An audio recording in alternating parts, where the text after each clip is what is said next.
반갑습니다. 수학의 정석 실력 표현 차이입니다. 자, 너무 중요한 단원, 바로 원에 관한 내용 지금부터 시작하겠습니다. 자, 선생님이 이렇게 강조를 하는 이유가 상위 과정에서 고등학교 1학년 때 배웠던 여러 가지 개념들 중에서 상위 과정에서 활용이 되는 그 빈도가 높은 그런 개념들이 있습니다. 그 중에서 뭐 우리 수학 상편에서는 2차 함수, 또 무슨 근과 계수와의 관계, 이런 것들이 이제 굉장히 미적분하는 과정에서 필수적이라고 해도 과언이 아닐 정도로 중요한 내용들이 강의에 들어가 있고요. 그 다음에 이제 수학 하편에서는 물론 이제 직선도 중요합니다. 직선은 중요한데 직선은 사실 완전 낯선 개념이 아니잖아. 중학과정에 배우잖아요. 근데 이제 지금부터 시작하는 원도 사실은 중학과정에 배웁니다만 이 원의 방정식으로 표현하는 과정들, 여기서 필수적인 내용들이고, 요게 이제 뒤에 가서 미적분이라든지 그 다음에 선택 과목 중에 기하라는 과목들 이런 것들 하는 과정에서 원이 거의 필수라고 해도 삼각함수에도 나오고요. 생각보다 너무 중요한 게 많네. 하여튼 원이 너무 중요해. 그래서 이 원에 대해서 제대로 공부하는 시간이 바로 요 18단원이기 때문에 잘 따라오시고, 아주 초보적인 내용들만 들어가 있는 건 아니야. 원이라고 하는 게 중3 과정에 나오기 때문에 그 내용이 반복적으로 분명히 등장합니다. 그래서 익숙한 개념들이 많아. 그런데 이론은 굉장히 쉬운데 그 이론이 이제 응용이 되는 형태들은 우리가 고등 과정에서 처음 배운 내용들이 많이 있습니다. 그래서 같이 이야기를 할 것이고요. 또 중요한 내용이 원과 함께 뒤에 가면 또 함수가 나옵니다. 그 함수가 또 굉장히 중요한데, 어쨌든 수학 하편은 원하고 함수와 관련된 내용이 사실은 가장 메인이라고 해도 과언이 아닐 정도로 중요한 내용들이니까 다른 단원에 비해서 선생님이 꼼꼼하게 진행을 할 테니까 하나도 빠뜨리지 않고 디테일하게 따라오시고, 자, 바로 시작하겠습니다. 우선은 원은 자, 여러분 정석 교재 보면은 처음에 나온 아주 심플한 내용, 이게 출발이야, 출발. 근데 여기까지 내용은 사실 많이 어렵지 않습니다. 우선은 이 첫 번째 원이 뭐냐라고 나온 것은 이것은 중학 과정에서 나왔던 내용과 똑같습니다. 원이 뭡니까? 좌표 평면상에서 한 점으로부터 같은 거리에 있는 점들의 집합이 원이야. 이 동그라미가 원이야. 우선은 요때 요걸 부르면 원의 중심이라고 부르고요. 이거 어렵지 않죠? 자, 또 하나. 원을 표현할 때는 이 중심이 원에 들어가 있습니까? 안 들어가 있습니까? 안 들어가 있습니다. 이 원의 중심은 그냥 원을 표현하기 위한 어떤 기준점이 되는 것 뿐이지, 원은 요것만 가지고 이야기하는 겁니다. 알겠습니까? 학생들이 오해하는 것 중에 하나, 이거 원이 아니야? 원 문제를 풀다 보면 원의 넓이를 구하는 문제가 많이 나오거든요. 그래서 학생들이 저게 색칠된 걸 원이라고 생각하는데, 원은 오직 요 선만 가지고 이야기합니다. 알겠습니까? 여기까지는 그냥 어렵지 않은 내용이고요. 중학과정에 했을 것 같아요. 그 다음 또 하나, 원은 선이기 때문에 이 두께가 얼마입니까? 0입니다. 왜? 점들의 집합이기 때문에 점은 두께가 없어요. 그래서 실제로 그냥 현상적으로 진짜로 실물로 원을 본 적이 있어? 원하고 똑같은 도형 하나 말해봐봐. 일상생활에. 없어. 왜냐면은 두께가 0인 도형인 거야. 그러니까 정말 이 원하고 정말 비슷한 도형 일상생활 하나 말해봐라 라고 하면은 뭐가 있을까? 정말 비슷한, 똑같은 건 없어요. 두께가 0이 돼야 되기 때문에. 두께가 0이 없잖아. 그러니까 두께가 0에 거의 비스무리한 거. 어떤 게 있을까요? 어떤 게 있습니까? 반지? 근데 그 반지 중에서 두께가 너무 얇아가지고 그 실반지 알아? 실반지? 그런 게 원하고 비슷하지 않을까, 느낌이? 하여튼 그 정도로 어쨌든 원이라고 하는 것이 직관적으로 이해가 되면 되겠고요. 이걸 지금부터 이제 어디다가 바꾸시느냐? 이거를 도형의 방정식으로 옮기는데, 원의 정의가 뭐냐면은요, 좌표 평면상에서 이제 옮기는 거야. 한 점으로부터 같은 거리인 점들의 집합이니까 그 한 점을 이제 A, B라고 해보겠습니다. 그래서 중심이 A, B이고 반지름의 길이가 R인, 자, 반지름의 길이가 R인, 다시 말하면 어떤 원상의 임의의 점을 잡았을 때 이 길이가 R인 이 점 X, Y를 한번 도형의 방정식으로 표현해 보십시오 라고 하면은 어떻게 구하면 되겠습니까? 이 점이건 이 점이건 이 점이건 이 점이건 거리 전부 다 R이 돼야 되기 때문에 점과 점 사이의 거리 구하는 공식이 R로 구하면 되겠네요. 루트 x-a의 제곱 더하기 y-b의 제곱 이퀄 R. R은 거리이기 때문에 무조건 양수기 때문에 이렇게 표현하고요. 자, 좀 보기가 싫네. 그렇지. 그래서 이걸 양변을 제곱을 해가지고 루트를 없애서 최종적으로 우리가 외워야 되는 식은 x-a제곱 더하기 y-b제곱 이퀄 r제곱 이렇게 표현하는 겁니다. 우리가 이렇게 표현해야 될 일도 있고요. 또는 문제의 원의 방정식이 주어져 있으면 이거를 가지고 이거 중심이 a, b구나. 반지름이 r이구나. 이렇게 파악할 수도 있어야 됩니다. 됐습니까? 이걸 우리가 원의 방정식의 표준형이라고 부르고요. 만약에 중심이 0,0이면은 이렇게 상수항이 사라져가지고 좀 간단하게 예쁜 식으로 바뀔 수도 있겠네. 됐니? 어렵지 않지? 네, 좋아요. 자, 그 다음에 원의 방정식이 일반형이 있습니다. 이건 뭐냐면요. 그냥 쭉 x에 관한 2차식, 1차식, y의 2차식, 1차식, 그리고 상수항 쫙 풀어가지고 쓰는 식이 원의 방정식의 일반형이고요. 여기에 이제 뭐 공식들이 있어. 이걸 뭐 중심은 몇 컴마 몇입니까? 마이너스 2분의 a 컴마 마이너스 2분의 외울 필요 없어요. 쌤도 안 외우고 있습니다. 여기 쌤 이것은 또 뭐야 이거 판별식인가 뭔가 이거 왜 이렇게 됩니까? 라고 물어보면은 이런 거죠. 이 식을 표준형으로 고치면 반드시 여기에 상수항이 남게 되는데 이 상수항이 당연히 음수가 되면은 반지름이 음수가 될 수가 없잖아. 그러니까 이 값이 무조건 0보다 커야 되기 때문에 이 식이 나오는 건데 이거 역시 쌤은 외우고 있지 않습니다. 이런 거지. 쌤은 고등학교 때도 안 외웠었고요. 지금도 외우고 있지 않아. 근데 지금까지 살면서 원에 관련된 모든 문제 쌤이 안 풀고 넘어간 적이 없어요. 다 풀립니다. 그 말은 이걸 외우는 게 중요한 게 아니라 이게 왜 이런 조건이 있지를 한번 생각을 해봐. 그러면 얘가 이렇게 고치는 과정에 얘가 음수가 되면 안 되기 때문에 있는 거구나. 만 알면 되는 거야. 알겠어요? 공부할 때는 진짜 중요한 것들이 있어. 증명부터 시작해서 그 원리, 공식 하나도 빠뜨리지 않고 다 알아야 되는 내용이 있고 그 다음에 지엽적인 내용들이 있습니다.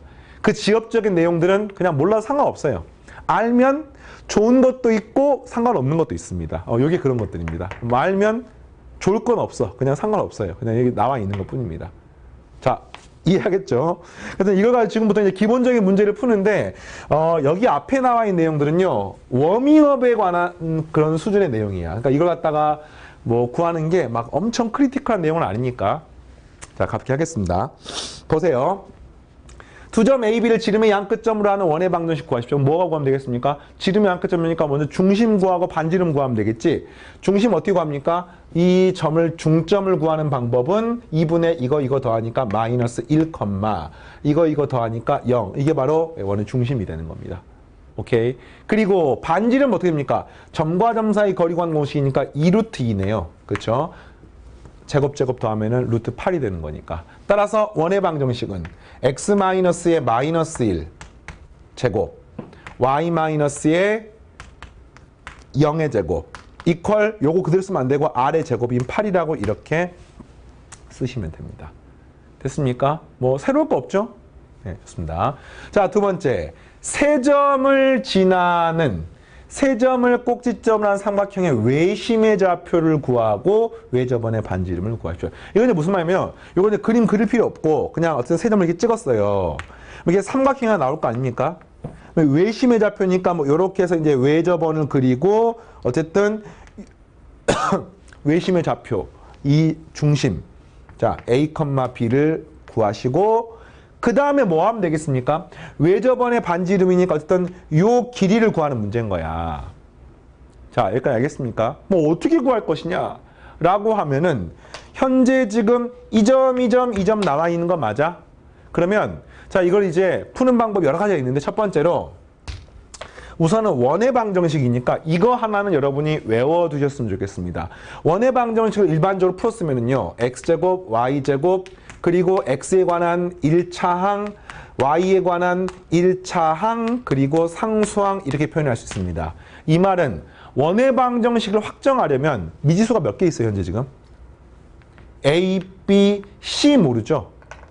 맞습니까? 또는요, 뭐 그게 아니라 x-a의 제곱 더하기 y-b의 제곱 이퀄 r의 제곱. 역시 미지수가 몇 개입니까? 3개입니다, 3개. A, B, R 모르는 거야. 그 말은 자, 미안합니다. 자, 원의 방정식을 확정하려면 이 A, B, C 세 개의 문자를 알면 구할 수가 있는 거잖아. 그 말은 조건이 몇 개 있으면 돼요? 식이 몇 개 주어지면 돼?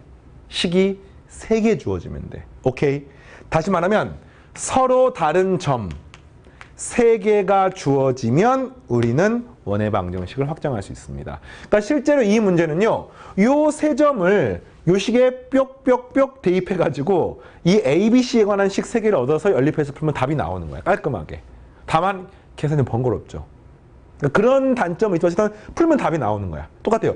여기 대입해도 됩니다. 요거는 이제 A, B, R이 지금 2차식이 나오니까 조금 더 번거로워. 그래서 보통은 여기 대입하면은 A, B, C에 관한 1차식이니까 얘는 좀 간단합니다. 그게 바로 인어 원리인 거야. 조금 더 일반적으로 일직선상에 있지 않은 세 점. 일직선에 있으면 요 세 점을 지나는 원은 없잖아요. 그러니까 일직선에 있지 않은 세 점이 있으면 그 세 점을 지나는 원을 우리가 구할 수 있습니다. 이것도 추가적으로 기억을 하시고 어쨌든 미지수가 3개란 말 이해하겠습니까? 원의 방정식에서 착안해야 되는 사항이 바로 요 내용이고요. 그 다음에 이제 또 이런 것도 있어요. 문제가 외심의 좌표잖아. 외심의 좌표. 그러니까 이 문제는 풀이 방법이 첫 번째 이런 게 가능할 것 같습니다. 두 번째는 외심이니까 굳이 이렇게 원의 방정식에 대입하지 않더라도 이런 것도 가능해요. 점과 점 사이 거리 구하는 공식. 이 주황색 길이 나오죠. 근데 그게 이 길이하고 똑같은 거 아닙니까? 또 이게 이 길이와 똑같은 거 아닙니까? 그러면 점과 점 사이 거리 구하는 공식에서 이 길이는 이 길이하고 똑같고 그건 또 이 길이하고 똑같으니까 식이 역시 몇 개가 나오죠. 그 식을 풀면 여러분들이 답이 나오는 겁니다. 이게 조금 더 문자가 적습니다. 선생님 이 방법으로 풀 텐데 점과 점 사이 거리 구하는 공식, 거리 구하는 식을 써볼게요. 그래서 이 식은 어떻게 됩니까? 이거하고 3,2하고 A, B 사이의 거리. 자, 식을 옮겨 써보세요. 이게 두 번째 방법은 하여튼 거리 구하는 공식으로 구하는 겁니다. 그래서 이렇게 되는 거죠. A-3의 제곱 더하기 B-1의 제곱 이퀄 그 다음에 A-1의 제곱 더하기 B-의 -3의 제곱 이퀄 A-4의 제곱 더하기 B의 제곱. 네, 이렇게 되는 겁니다. 이게 루트를 물론 씌워야 돼. 루트 그냥 없애 쌤이. 이게 뭐하고 똑같습니까?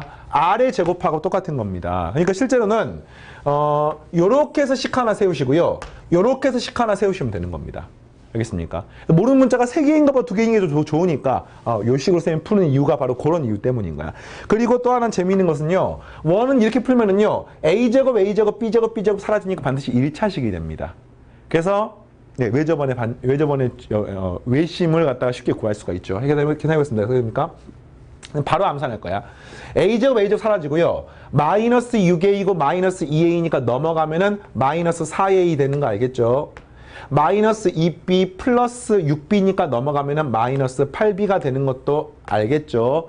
상수항 9하고 1이고요. 여기는 1하고 9니까 이거 그냥 끝납니다. 식이 이렇게 나옵니다. 간단하네요. 따라서 A 자리에는 마이너스 2B를 집어넣을 수 있겠습니다. 됐습니까? 자, 두 번째. 요거랑 요거 똑같이 풀어볼 거야. 여기 마이너스 2A, 마이너스 8A니까 넘어가면은 플러스 6A가 남고요. 플러스 6B, 그냥 끝이네요. 플러스 6B 이렇게 되고요. 상수항은 여기 10이고요. 여기 16이니까 넘어가게 되면은 마이너스 6은 0. 네, 이렇게 남습니다. 따라서 두 번째 식은 어떻게 됩니까? A 더하기 B 마이너스 1은 0이 되고 A 자리에 마이너스 2B를 대입하게 되면 이 값이 마이너스 B가 되고 넘어가니까 A는 2, B는 마이너스 1 이렇게 되겠습니다. 됐습니까? 그래서 이런 거 중심이 얼마입니까? 2, 마이너스 1이야. 됐어요? 그 다음 반지름이 얼마인지 물어봤잖아요. 어떻게 구합니까? 2하고 마이너스를 대입하는 거야. 여기 대입하고 여기 2를 대입하니까 여기는 4. 여기는 마이너스 제곱이니까 해서 R제곱은 5가 돼서 R은 루트 5가 되는 것을 알 수 있습니다. 네, 끝났어요. 그래서 외심을 구하는 방법. 네, 크게 두 가지 설명했어요. 첫 번째, 외접원에 해당하는 정보를 구하는 방법. 첫 번째, 외접원의 방정식을 그냥 바로 구하는 방법. 두 번째, 외심을 구하고 반지름을 따로 구해서 이 점과 점 사이 거리 구하는 공식으로서 여러분이 구할 수 있고 이걸로써 이제 구하게 되면은 외접원의 반지름의 중심을 다 구할 수 있죠. 이걸로도 구할 수가 있고. 되겠습니까? 네, 좋습니다. 자, 18-2번. 원이 너무너무 중요해요. 알겠어요? 그래서 원에 대한 개념은 간단하지만 이것들을 활용하는 다양한 형태를 학습하십시오. 자, 두 번째. 중심이 이 직선 위에 있고 X축과 Y축에 접하는 원의 방정식 구하세요. 중심은 제1사분면에 있습니다. 자, 이게 어떤 말이냐면요. 축에 접하는 원을 다루는 거야. 이것도 너무너무 중요한데 이걸 이제 케이스별로 정리를 물론 해도 됩니다만 그냥 기본적으로 개념을 한번 이해를 해볼까? 이 직선은 Y는 마이너스 2x 플러스 6이니까 뭐 이렇게 생긴 직선이야. 근데 요 상에 있고 중심이 X축과 Y축에 접한다고 했으니까 뭐 이렇게 생긴 원인 거야. 이렇게 생긴 원인 거야. 근데 이런 거지 지금 개념이. X축과 Y축에 동시에 접하는 원은 이렇게도 있을 수 있고 이렇게도 있을 수 있고 뭐 이렇게도 있을 수 있고 이렇게도 있을 수 있습니다. 그러니까 바로 제1사분면, 2사분면, 3사분면, 4사분면이 전부 다 있는데 제1사분면에 문제 있다고 했으니까 이 X축, Y축에 동시에 접하는 원은 어떤 특징이 있냐면요. 요 중심의 좌표가 이런 일이 벌어지네요.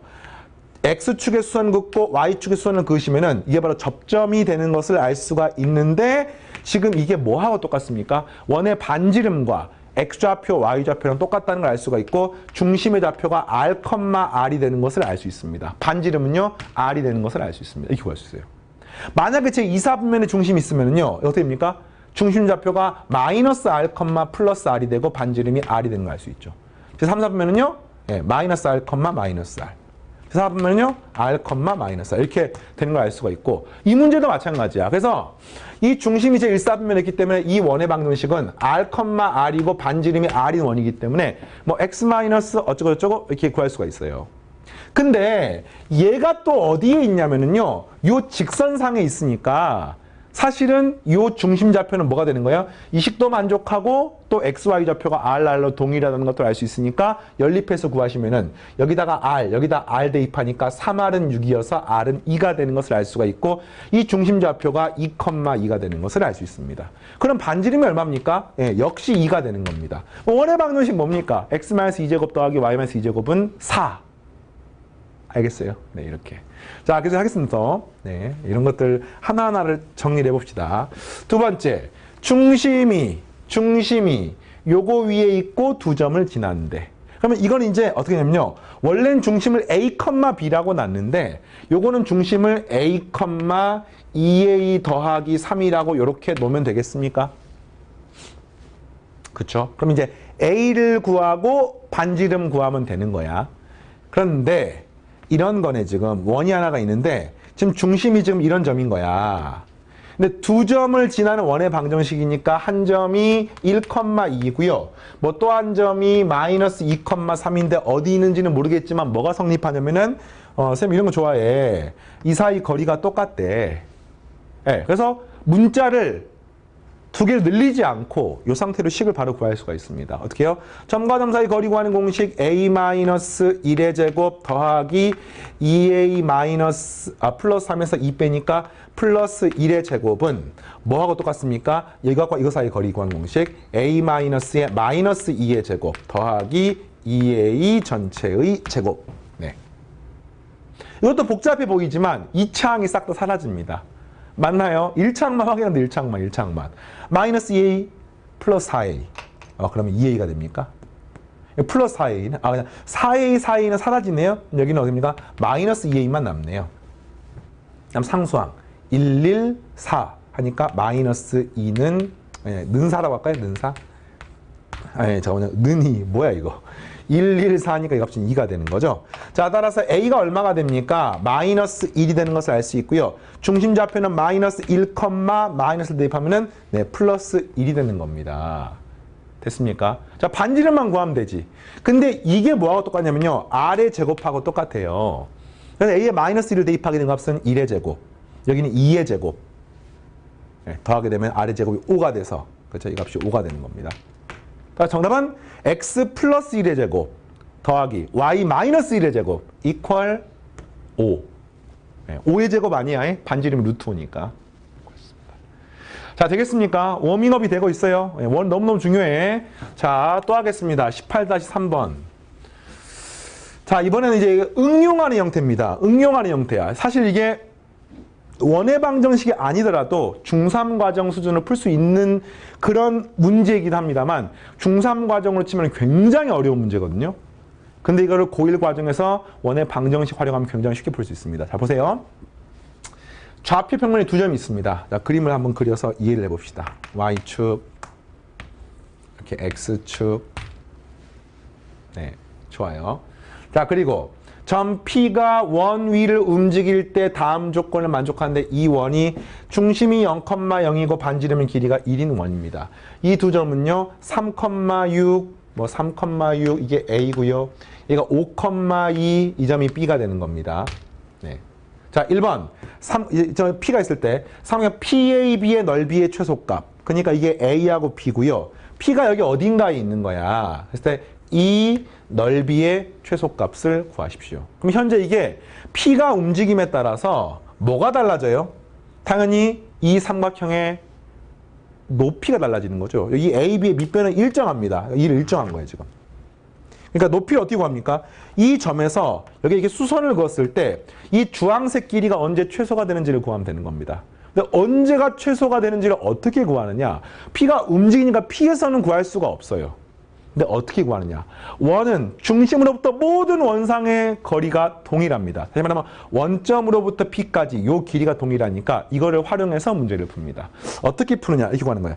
이 원점에서 여기에 이렇게 수선을 긋습니다. 알겠습니까? 이 원점에서 수선을 그으면 그때 이 주황색 길이, 노란색 길이는요. 그러니까 이 선분 AB에 이 원점으로부터 거리가 최소가 되는 거 맞아요? 이런 거지. 우리가 원이 하나가 있고 어떤 선분이 하나가 있으면 이 원의 중심으로부터 이렇게 그으시면은 이 값은 항상 일정하잖아. 근데 그때 이 점이 만약에 P가 되면 이 길이가 최소가 되는 겁니다. 기하학적으로 알겠습니까? 이거는 왜 그러냐고 물으시면은 여기서 이렇게 그은 게 수직이잖아, 지금. 그럼 이거하고 평행하게 그으면은 이렇게 평행한 직선이 이 점을 지난다고 할 때 평행하니까 이것도 역시 수직이 되는 거 맞습니까? 근데 이게 뭐가 되는 겁니까? 실제로 접하는 직선이 되는 겁니다. 그런데 이런 거지. 요 사이에는 요 점을 제외하고는 원이 존재하지 않잖아. 그러니까 여기서 길이가 최소가 되는 거죠. 알겠어요? 그리고 수직이 되는 거고요. 이런 식으로 확인할 수 있는데 어쨌든 그래서 이 문제 어떻게 구합니까? 점과 직선 사이 거리 구하는 공식을 구하시고 그때 뭐가 답이 되면 그렇죠. 요 점이 P가 되면 이때 어떤 이 삼각형이 넓이가 최소가 되는 것을 알 수 있습니다. 알겠습니까? 그러면 직선 AB의 방정식을 구하셔야 됩니다. 일단 기울기 구하면 기울기 얼마입니까? 여기서 빼면요. X값이 2 증가할 때 Y값은 이렇게 되니까 역시 마이너스 2가 됩니다. 그럼 직선의 방정식은요. Y-6은 기울기 마이너스 2에 괄호 열고 X-3이라고 쓸 수가 있고 Y는 마이너스 2X 플러스 6에 넘어가니까 플러스 10이라고 쓸 수 있어요. 따라서 거리 구하는 공식은 루트 제곱 더하니까 5분의 여기다 0,0 대입하니까 12가 돼서 요게 루트 5분의 12가 저 노란색 길이가 되는 겁니다. 알겠습니까? 자, 따라서 최종적인 정답은 여기서 1을 뺀 게 높이가 되는 거야. 알겠어요? 자, 그리고 선분 AB도 구해야 되죠. 점과 점 사이 거리 구하는 공식에서 루트. 자, 3에서 5를 빼는 걸 제곱하니까 4가 되고요. 여기서 2 빼니까 16이 돼서 루트 20. 다시 말하면 2루트 5가 요 길이가 되는 겁니다. 그러면 최종적 정답은 뭐가 되는 거냐? 이렇게 되는 거야. 넓이는 2분의 1에 밑변 2루트 5 곱하기 높이는 루트 5분의 12 마이너스 1 이렇게 쓰면 되는 거야. 알겠죠? 자, 그래서 이 2는 사라지고 계산하면 이 값이 12에서 빼기 루트 5 네, 12 빼기 루트 5가 최종적인 답이 되겠습니다. 됐습니까? 네. 자, 두 번째. 이번에는 이거 좀 지워버릴까요? PA제곱 더하기 PB제곱의 최소값을 구하십시오. 자, 빠르게 한번 다시 그림을 그리시면은 이 점이 A고 이 점이 B고 여기가 원인데 어떤 점을 할 때 이 길이 제곱에서 이 길이 제곱의 최소값을 구하는 겁니다. 요 점 P가 움직였을 때. 알겠죠? 그러면 이제 이거는 아까하고 단순하게 기하학적으로 생각하기 쉽지가 않아요. 이 길이 제곱과 이 길이 제곱 더하는 것에 최소가 되는 순간이 언제일까? 의미를 파악하기 쉽지가 않습니다. 그런데 이것도 역시 구할 수 있습니다. 뭐를 이용하느냐? 우리가 지금 이제 삼각형이 생긴 건 알겠죠? 그랬을 때 PA제곱, PB제곱. 다시 말하면 이 두 변의 길이의 제곱의 합을 다른 방법으로 표현하는 걸 배웠습니다. 그 이름도 유명한 중선정리, 파포스 정리. 알고 있어요? 그래서 여기에 중점을 잡아서 이렇게 잡으시면은요. 이 길이 제곱 더하기 이 길이 제곱은 뭐가 똑같습니까? 이 길이 제곱 더하기 요 길이 제곱 하신 다음에 여기에 2배를 하시면 되겠네. 맞아요. 근데 방금 이 길이가 얼마였습니까? 2루트 5였으니까 요 길이가 얼마가 됩니까? 루트 5가 되는 것을 알 수 있습니다. 그러면 그것의 최소값이니까 이 길이 제곱 더하기 이 길이 제곱의 2배를 하면 되는데 요 길이의 제곱을 최소가 되게 하면 되는 거죠. 근데 이 길이의 제곱을 최소가 되게 한다는 뜻은 결국에는 이 노란색 길이가 최소가 되면 되는 겁니다. 이 길이가 최소가 되는 방법은 얘들아 이 점은 정해져 있습니까? 당연히 정해져 있죠. 중점이 중점. 얘의 중점이기 때문에 이 중점 구하게 되면 얼마입니까? 4,4가 되는 거예요. 그래서 4,4로부터 여기까지 거리가 최소가 되는 것을 구하시면 되겠습니다. 이것도 중3 과정 했습니다. 자, 원이 하나가 있고 원박해점 4,4가 있어요. 그리고 이 길이가 가장 최소가 되려면 어떻게 되면 되겠습니까? 뭐 이런 점이 되면 될 것 같은데 이게 이제 원의 성질 중에서 뭐가 있습니까? 바로 원의 중심으로부터 원박의 점까지를 쫙 연결을 하시면은요. 중3 과정이야. 이때 점이 최소가 되는 점이야, 이 길이가. 이것도 아까 이제 그 원리하고 똑같아요. 요 점에서 접선을 그으시면은 얘가 수직이 되는 거잖아. 맞습니까? 네.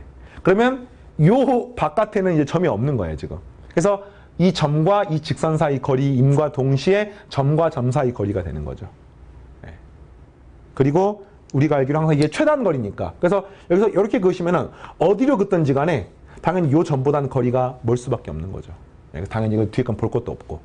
하여튼 이런 상황인 거고요. 그래서 원의 중심으로부터 원 밖의 점까지를 직선을 연결하면은 요때가 최소가 되고요. 이때가 뭐가 됩니까? 최대가 되는 것을 알 수가 있고 구하는 방법은 이 점과 이 점으로부터까지의 거리를 구하시고 반지름을 빼면 최소가 되는 점을 찾을 수 있고요. 반지름을 더하시면은 최대가 되는 점을 찾을 수가 있습니다. 따라서 우리는 지금 이 길이의 최소값 찾게 되니까 그 최소값이 얼마가 되는 거야? 요 길이가 4,4랑 0,0을 연결하니까 얼마예요? 4루트 2가 되는 겁니다. 그래서 그 4루트 2에서 1을 뺀 값이 이 길이의 최소가 되는 값이고요. 자, 이제 파포스 정리에서 이거 제곱에서 이거 제곱을 더하셔가지고 2배 하면 되는 거죠. 따라서 우리가 찾고 싶은 최소값은 5 더하기 4루트 2 마이너스 1을 제곱을 더한 다음에 여기다가 2배를 곱해주시면 되겠습니다. 자, 안에 것부터 정리를 해볼까요? 요거 제곱하게 되면은 32, 33, 여기다 더하니까 38, 38에다가 빼기 8루트 2를 하시고요. 여기다 곱하기 2를 하는 게 답이 돼서 구하게 되면은 76 더 마이너스 16 루트 2. 좀 어마어마한 숫자가 나왔네요. 여기 답이 되겠습니다. 자, 원리를 알겠습니까? 네, 원리를 아는 게 중요해요. 자, 이렇게 이제 원에 대해서 일단 워밍업을 했어요. 워밍업. 그러니까 이거는 이제 중학과정 개념에다가 살짝 탑을 쌓은 거야. 이거 알겠죠? 근데 이제 지금부터가 진짜입니다. 지금부터가. 지금부터 이제 고등과정의 개념이고요. 자, 앞 단원에 배웠던 직선, 그리고 지금 배우는 원과 직선의 위치 관계고요. 이 위치 관계를 기하학적으로 이해한 다음에 결국에는 수식으로 풀어나가도록 하겠습니다. 오케이? 야, 뭐 이론이 엄청 복잡하게 나와 있는데 이런 것들은 그냥 부차적인 거야. 그냥 개념을 이해하면 됩니다. 개념을. 개념은 간단합니다. 자, 보세요. 원이 하나가 있고 직선이 하나가 있는데 그 원하고 직선에 해당하는 것을 위치 관계를 보면은 크게 이렇게 구분할 수가 있습니다. 원하고 직선이 안 만날 수도 있고요. 그죠? 그 다음에 원하고 직선이 이렇게 두 군데에서 만날 수도 있고요. 다음 또 뭐도 있냐면은 원하고 직선이 이렇게 한 군데에서 만날 수도 있고요. 그러니까 결국에는 이 원하고 직선의 위치 관계를 구분하는 기준은 자, 첫 번째, 뭐 두 번째, 세 번째. 동그라미 1번은 만나지 않는다. 동그라미 2번을 우리가 뭐라고 부르냐면은 접한다. 동그라미 3번을 뭐 두 점에서 만난다. 이렇게 부릅니다. 그리고 이제 원을 자르는 선이라고 불러서 요걸 중3 과정에는 이걸 갖다가 접선이라고 불렀고요. 원을 자르는 선이라고 불러서 이걸 우리가 할선이라고 불렀어요. 할선. 잘 쓰지 않는 용어야. 왜냐면 한자, 약간 이제 좀 올드한 용어 이런 뜻이긴 한데 어쨌든 뭐 할선이라고 좀 줄여갖고 부르기도 합니다. 자, 이런 상태에서 이제 원하고 직선하고 위치 관계가 있는데 이거를 중3 과정은 이 상태로 이해를 했다가 고등 과정 이걸 수식으로 푸는 거예요. 수식으로. 수식으로 어떻게 풀까를 봤더니 이런 거지. 원이 등장하면은 자, 이걸 좌표로 원의 중심 A, B 됐어요. 요 직선을 그냥 y는 mx 더하기 n 이렇게 쓰셔도 되고요. 또는 px 더하기 qy 더하기 r은 0. 원래는 ax 더하기 by 더하기 c인데 이게 a, b가 있기 때문에 자, 이렇게 표현할 수 있습니다. 자, 어쨌든 이랬을 때 요 세 개를 뭘로부터 구분하시냐면은 원은 중심이 등장하고 반지름 R이 등장하는 거죠. 근데 이것을 다음과 같은 특징이 있는 겁니다. 이거 지금 접하는 상황인 거죠. 원의 중심으로부터 이 직선의 수선을 그으면은요. 접선인 경우는 무조건 접점하고 연결했을 때 이게 뭐하고 똑같냐면요. 반지름하고 똑같습니다.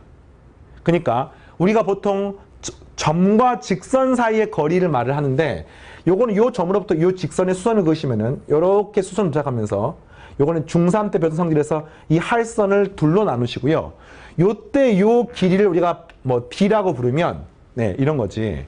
자, D의 정의를 원의 중심 A, B로부터 직선까지의 거리라고 부르시면은 접하는 순간은요. D가 R하고 똑같습니다. 동그라미 2번에 해당하는 거예요, 이게. 그런데 이 D가 반지름 R보다 큰 경우가 있어요.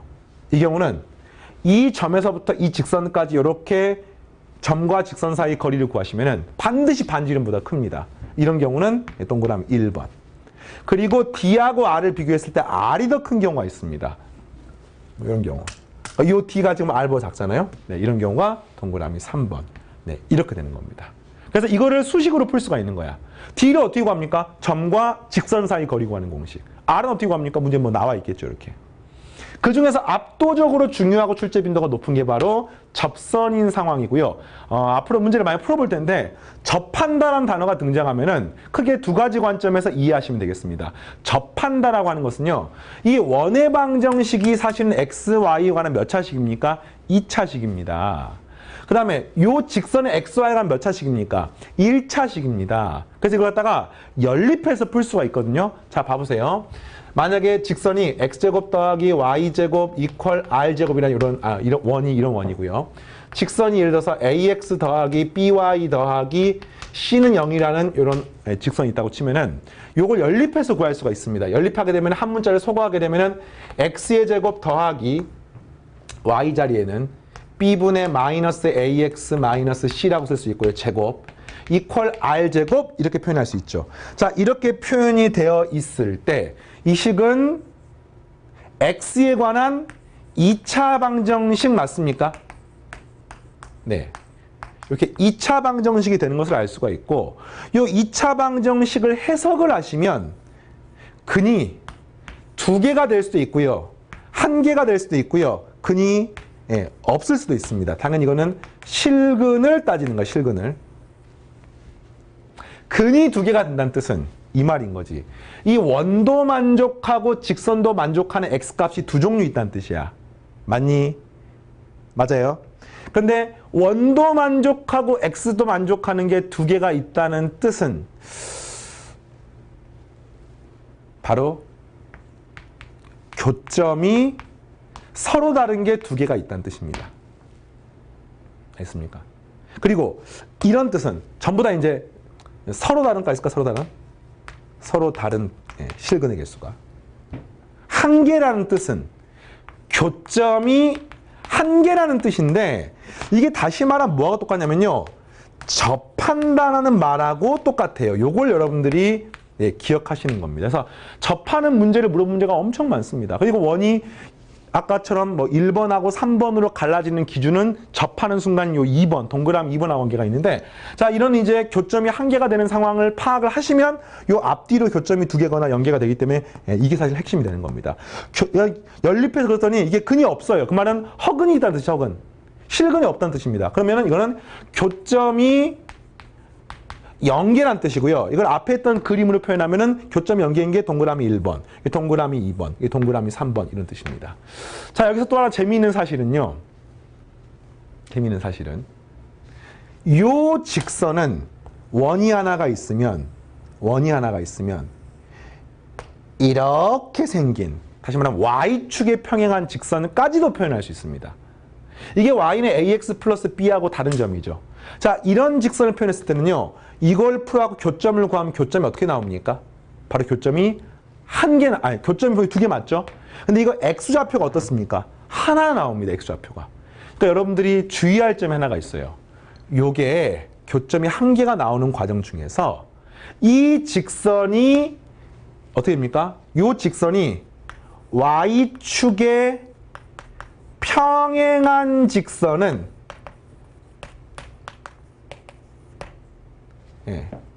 제외한다라고 이해를 하시고, y축에 평행한 직선은 따로 논리적으로 확인하시면 됩니다.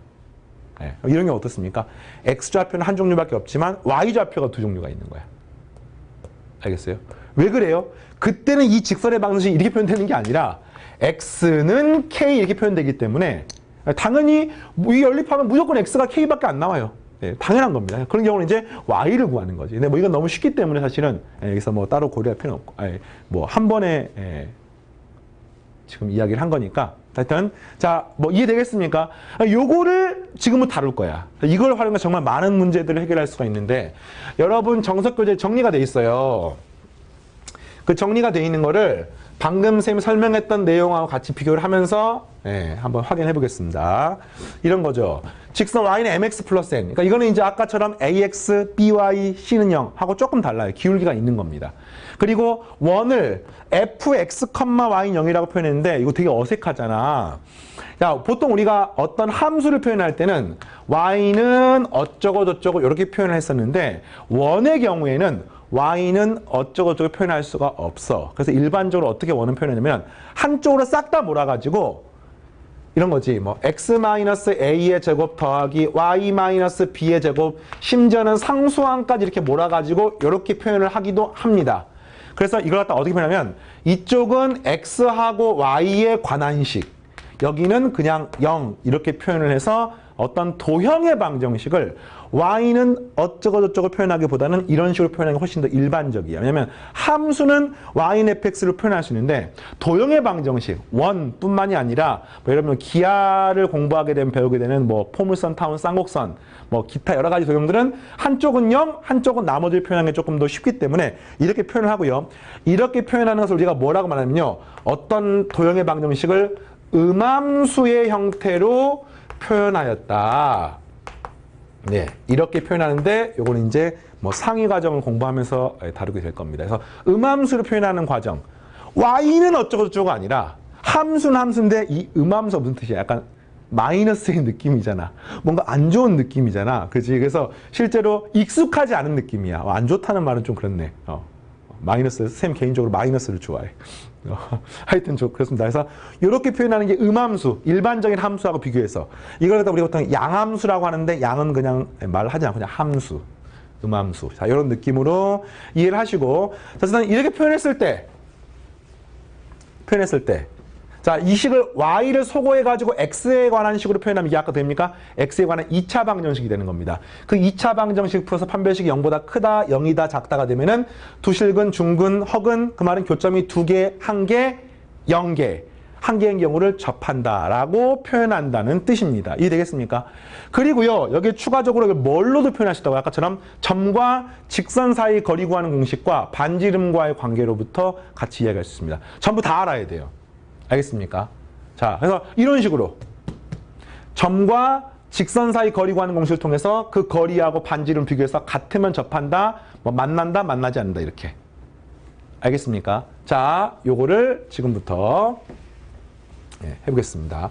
자, 그다음 이제 그 중에서 하나를 떼내가지고요. 그 중에 하나를 떼내가지고 접선만을, 아까 봤지만 동그라미 1, 2, 3번 중에 접선이 가장 중요했잖아.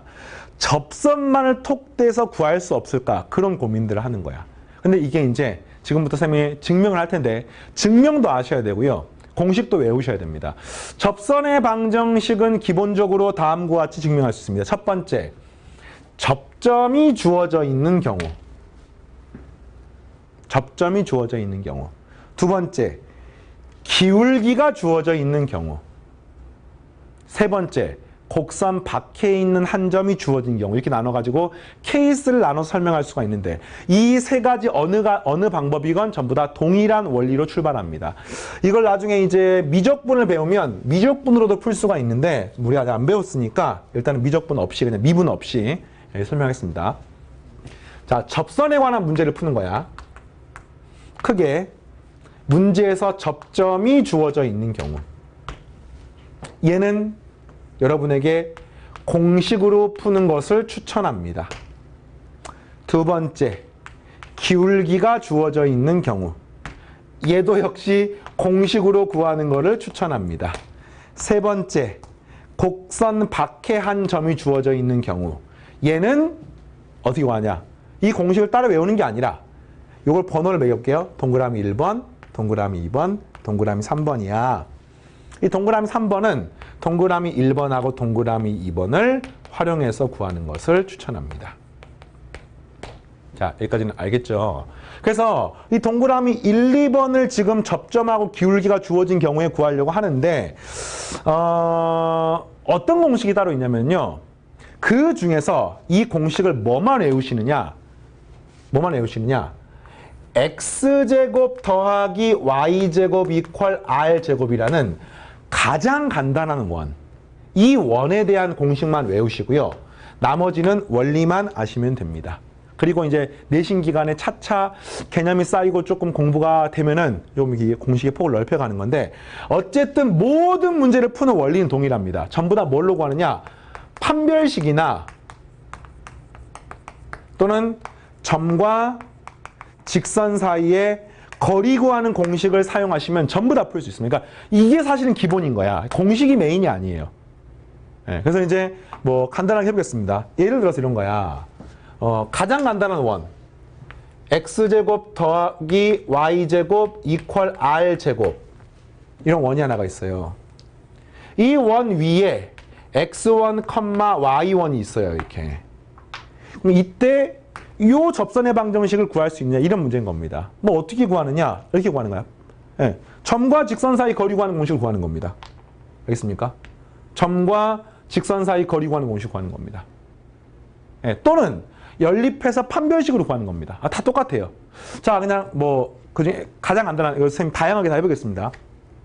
판별식으로 가면은 자, 이 식은 y-y1은 기울기는 모르니까 m에 x-x1이라고 표현할 수 있겠습니까? 그러면 이 직선과 이 원을 연립하면 판별식이 0이 돼야 됩니다. 그래서 이 식은 x제곱은 그대로 냅두고요.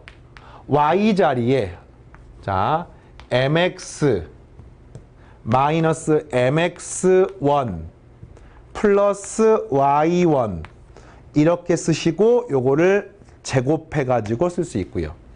이퀄 r제곱이라고 쓰시면 이걸로부터 이제 우리가 x1이나 y1에 관해서 무언가를 얻을 수 있습니다. 자, 중요한 건 우리가 지금 뭐를 모릅니까?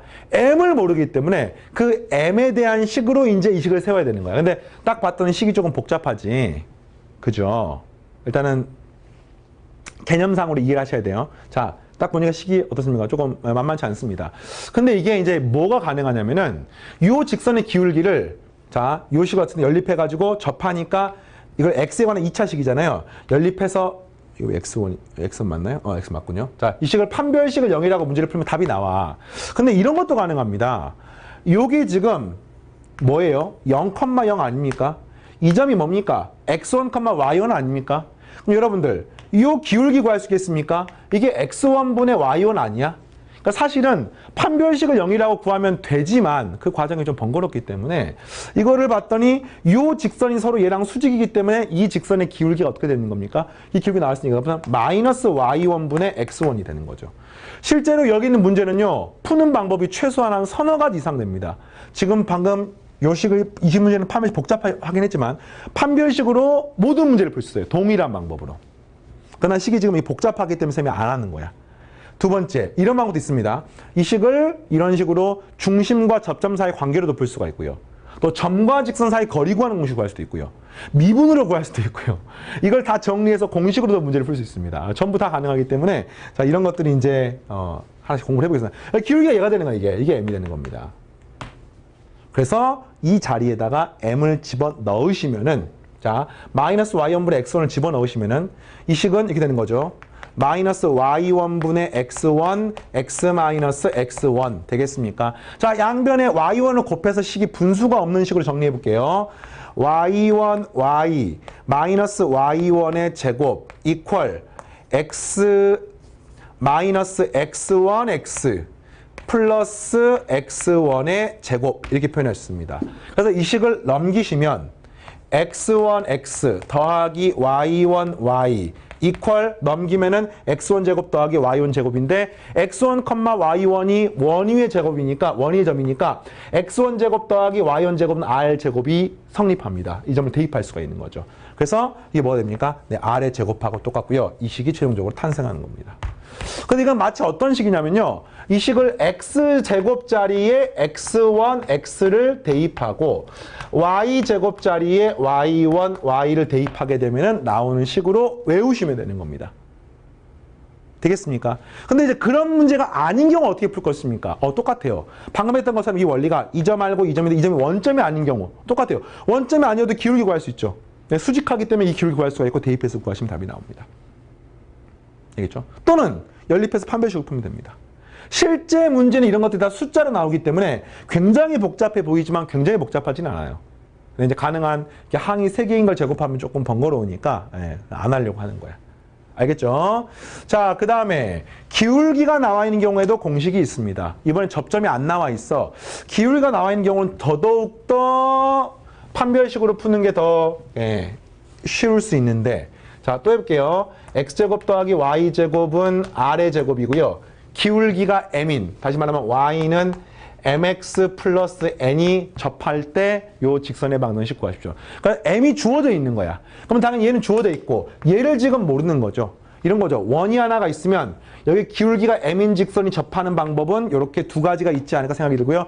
요 직선의 방정식을 구하는 겁니다. 어떻게 합니까? 연립해서 판별식은 0이라고 풀면 되겠습니다. 이걸 대입하게 되면은 x제곱 더하기 mx 더하기 n의 제곱 이퀄 r의 제곱이 되겠고요. 됐습니까? 자, 이 식을 정리하면은 m의 제곱 더하기 1의 x제곱 더하기 2mnx 더하기 n의 제곱 마이너스 r의 제곱은 0이라고 표현할 수 있습니다. 됐습니까? 이 식에 접하니까 판별식이 어떻게 됩니까? 0이 돼야 되므로 d 나누기 4를 하시면 b'의 제곱 m제곱 n제곱 마이너스 그 다음에 이거 곱하면 되는 거죠. m의 제곱 더하기 1 n의 제곱 마이너스 r의 제곱 이퀄 0으로 푸시면 되겠습니다. 진짜 신기하게 m의 제곱 n의 제곱 m의 제곱 n의 제곱 보입니까? 사라집니다. 이렇게. 되겠어요? 나머지만 쓰면 되겠네요. 그래서 이렇게 하면은 마이너스 있으니까 m의 제곱 r의 제곱 됐어요. 그 다음에 이렇게 하니까 마이너스 n의 제곱 이렇게 하니까 플러스 r의 제곱 이퀄 0이라고 표현할 수 있고 나는 뭐 구하고 싶어? n을 구하고 싶은 거야. r하고 m은 주어져 있는 겁니다. 그래서 얘만 넘겨서 n을 구하면 플러스 마이너스 r의 루트 m제곱 플러스 1이 돼서 결국은 이 식이 뭐가 되는 겁니까? mx 뿔마 r 루트 m제곱 플러스 1 이렇게 표현할 수 있습니다. 알겠죠? 자, 이렇게 공식을 증명했고요. 자, 세 번째. 곡선 밖에 한 점이 나와 있으면 어떻게 풉니까? 라고 하면은 동그라미 1번, 2번 중에 하나라고 가정하는 거야. 예를 들어서 곡선 밖에 한 점 알파, 베타를 지난다라고 나오면은 동그라미 2번에서 외웠던 y는 mx 뿔마 r 루트 m제곱 플러스 1 외웠습니까? 이거라고 가정하고 우리가 뭘 몰라? m을 몰라. r은요 문제에 나와 있습니다. 그리고 이 점이 알파, 베타를 지나니까 x에다가 알파 대입하고 y에 베타를 대입하면은 m에 관한 방정식 되겠죠. 이거를 방정식을 풀어갖고 m을 얻게 되면은 m이 나오고 그 m을 대입해서 답을 얻게 되겠습니다. 자, 저는 이렇게 말로 설명을 했는데 확 와닿지가 않을 거라 생각해요. 문제를 풀어봐야 됩니다. 네, 증명을 전부 다 했으니까 찬찬히 하나씩 익혀두시고 다음 시간에 본격적으로 문제를 풀 테니까 열심히 따라오십시오. 알겠죠? 다음 시간에 만나겠습니다. 감사합니다.